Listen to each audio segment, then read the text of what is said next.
चलिए आज की बातचीत एक ऐसे आंकड़े से शुरू करते हैं जिसे सुनकर शायद थोड़ी देर के लिए यकीन ही ना हो। 2024 में हम भारतीयों ने साइबर अपराधियों के हाथों 22,845 करोड़ रुपए से ज्यादा गंवा दिए।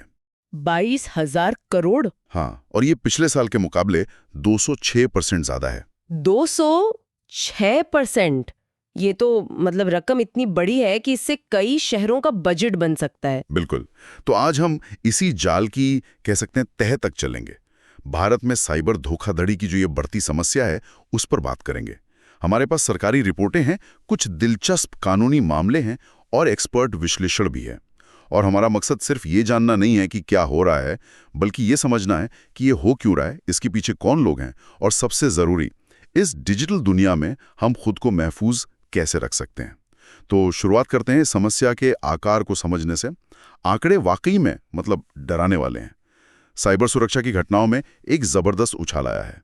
2022 में जहां करीब 10 लाख मामले थे, वहीं 2024 में यह संख्या 22 लाख को पार कर गई। बाप रे, मतलब डबल से भी ज्यादा। हाँ, और एक तरह से ये डिजिटल इंडिया की सफलता का एक दूसरा स्याह पहलू है।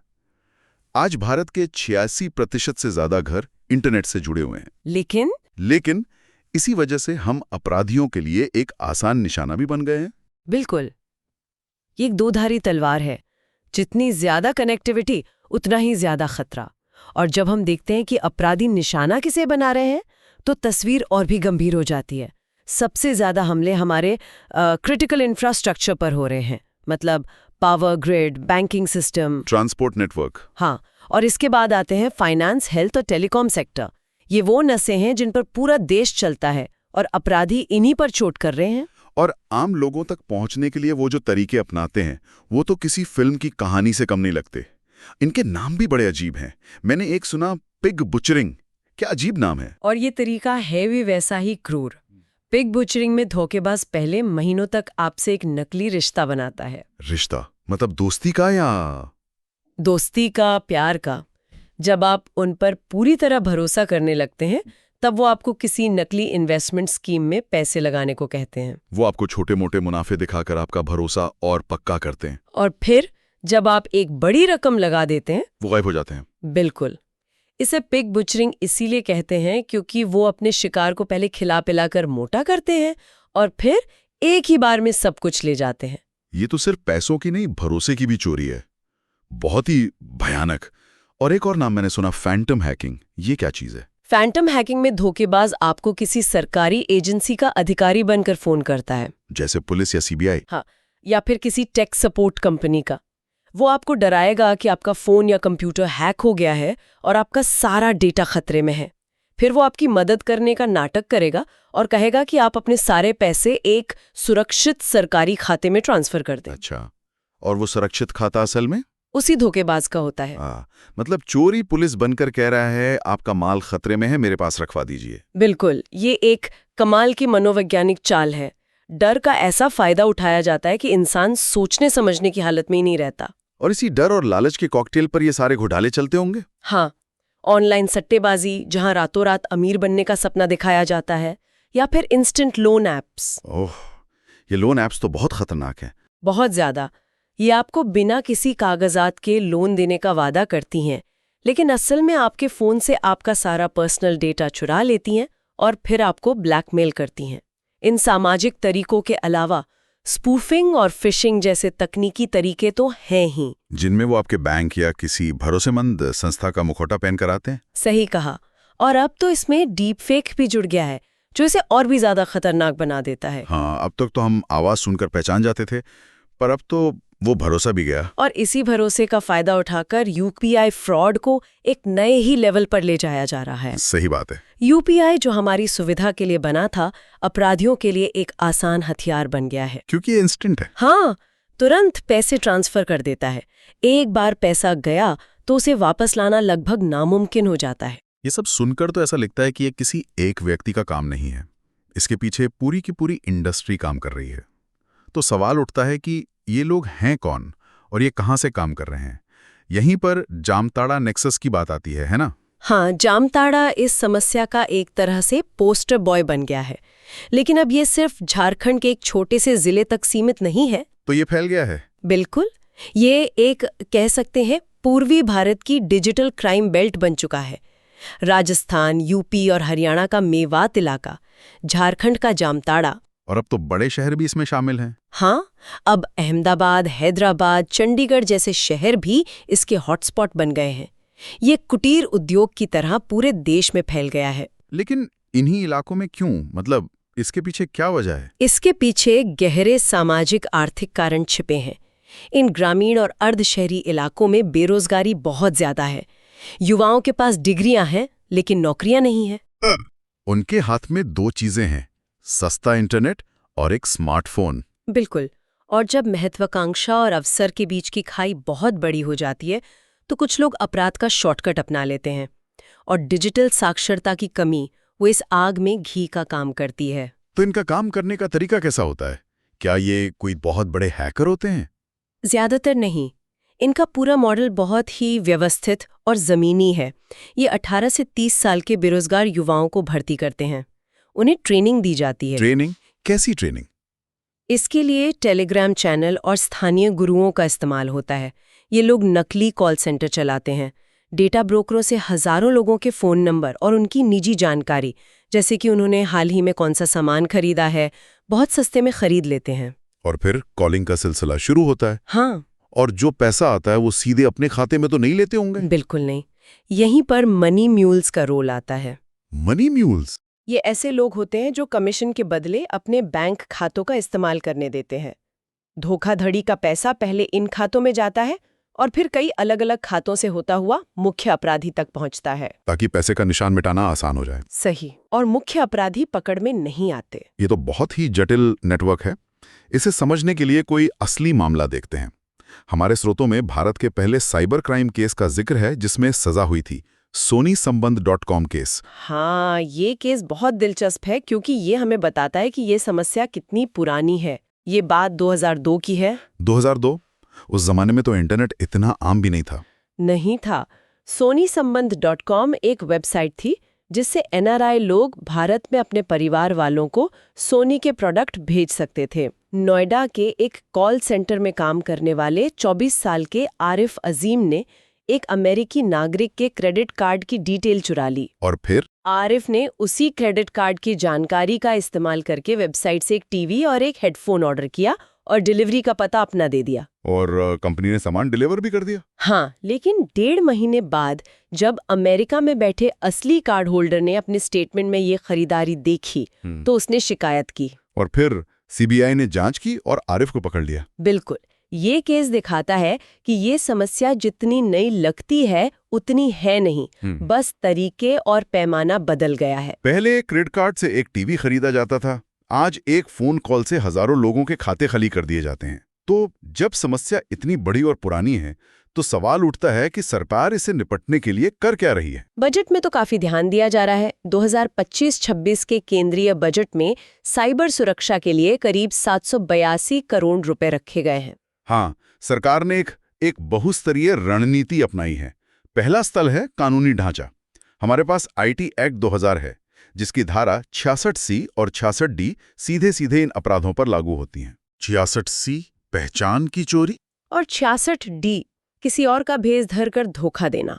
और हाल ही में आया डिजिटल व्यक्तिगत डेटा संरक्षण अधिनियम 2023 भी एक बड़ा कदम है। और कानून को लागू करने के लिए कुछ खास एजेंसियां भी बनाई गई हैं, जैसे CERTIN और I4C।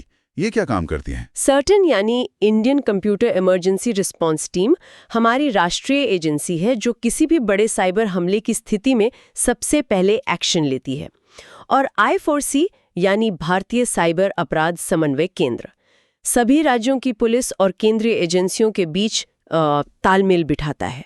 अच्छा, और क्या जमीन पर इसका कोई असर दिख रहा है? असर दिख रहा है, लेकिन चुनौती बहुत बड़ी है। कुछ ठोस कार्रवाइयों की बात करें तो धोखाधड़ी में इस्तेमाल हो रहे 9.42 लाख से ज्यादा सिम कार्ड ब्लॉक किए गए हैं। 9 लाख से ज्यादा? हाँ, और 2.6 लाख से ज्यादा IMI नंबर भी। सरकार ने नागरिकों के लिए एक राष्ट्रीय साइबर अपराध रिपोर्टिंग पोर्टल और हेल्पलाइन नंबर 1930 भी शुरू किया है। एक प्रतिबिंब नाम का इंटेलिजेंस मॉड्यूल भी है जो अपराधियों के नेटवर्क को मैप करता है, जिसकी मदद से करीब 13,000 गिरफ्तारियां हुई हैं। लेकिन यहाँ एक और आंकड़ा है जो मुझे परेशान कर रहा है। एक संसदीय समिति की रिपोर्ट के मुताबिक धोखाधड़ी से गए पैसे की वसूली दर बहुत ही कम है।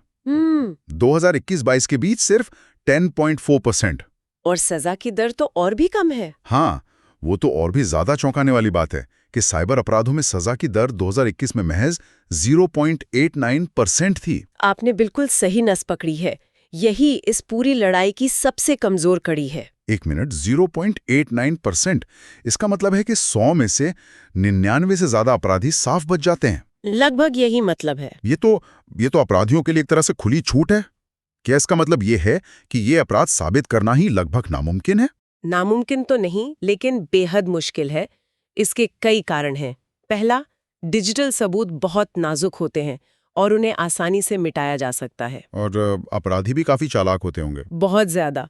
वे नकली सिम कार्ड, अलग-अलग राज्यों के बैंक खाते और VPN का इस्तेमाल करते हैं, जिससे उनका पता लगाना मुश्किल हो जाता है। और तीसरा, हमारी पुलिस व्यवस्था अभी भी इस तरह के तकनीकी अपराधों की जांच के लिए पूरी तरह से तैयार नहीं है। ये सब जानने के बाद अब सबसे जरूरी सवाल पर आते हैं। जब तक सिस्टम मजबूत नहीं हो जाता, तब तक एक आम इंसान अपनी मेहनत की कमाई को बचाने के लिए क्या कर सकता है? यहाँ सबसे बड़ा हथियार है जानकारी और सतर्कता। सबसे पहले धोखाधड़ी को पहचानना सीखें, खासकर UPI से जुड़ी धोखाधड़ी। एक बहुत आम घोटाला है UPI कलेक्ट रिक्वेस्ट का। हाँ, ये बहुत होता है। धोखेबाज आपको कुछ बेचने या कोई और लालच देकर पैसे भेजने का नाटक करते हैं और आपके फोन पर एक पेमेंट रिक्वेस्ट भेजते हैं, और उसे मंजूर करने के लिए आपको अपना पिन डालना पड़ता है। यहीं पर लोग फंस जाते हैं। बिल्कुल, एक बात गांठ बांध लें, पैसे प्राप्त करने के लिए कभी भी पिन की जरूरत नहीं होती। पिन सिर्फ पैसे भेजने के लिए होता है। और वो जो स्क्रीन शेयरिंग वाले ऐप्स होते हैं जैसे एनीडेस्क, जी, उनके बारे में भी बहुत सुनने में आता है। हाँ, ये एक बहुत खतरनाक तरीका है। धोखेबाज KYC अपडेट या किसी ऐप की समस्या ठीक करने के बहाने आपको एनीडेस्क जैसा कोई ऐप डाउनलोड करने को कहता है। और जैसे ही आप ऐप डाउनलोड करते हैं, वो आपसे एक 9 अंकीय कोड पूछता है। जिस पल आपने वो कोड बताया, उसी पल आपके फोन का पूरा कंट्रोल उसके हाथ में चला जाता है। वो आपकी स्क्रीन पर सब कुछ देख सकता है, आपके मैसेज पढ़ सकता है और आपके बैंक खाते से पैसे निकाल सकता है, और आपको पता भी नहीं चलेगा। तो कुछ बुनियादी नियम क्या हैं जिनका सबको हमेशा ध्यान रखना चाहिए? कुछ बहुत ही सरल क्या करें और क्या ना करें। सबसे जरूरी, अपना UPI पिन, पासवर्ड या OTP कभी किसी के साथ साझा ना करें। कोई भी बैंक या कंपनी आपसे ही कभी नहीं पूछती। वाईफाई पर, जैसे रेलवे स्टेशन या कैफे में, वित्तीय लेन देन करने से बचें। और चौथा, जब भी कोई UPI पेमेंट रिक्वेस्ट आए तो ऐप में दी गई स्पैम चेतावनियों पर जरूर ध्यान दें। ये ऐप्स अब इतने स्मार्ट हो गए कि वो संदिग्ध नंबरों को पहचान लेते हैं। यहाँ एक बहुत ही जरूरी जानकारी है जो शायद ज्यादातर लोगों को पता नहीं होगी, और ये हमें सीधे भारतीय रिजर्व बैंक यानी RBI के दिशा निर्देशों से मिलती है कि अगर आपके साथ कोई अनधिकृत लेन देन हो भी जाता है तो भी आपका पूरा पैसा बच सकता है। हाँ, और ये बात तो हर किसी को पता होनी चाहिए।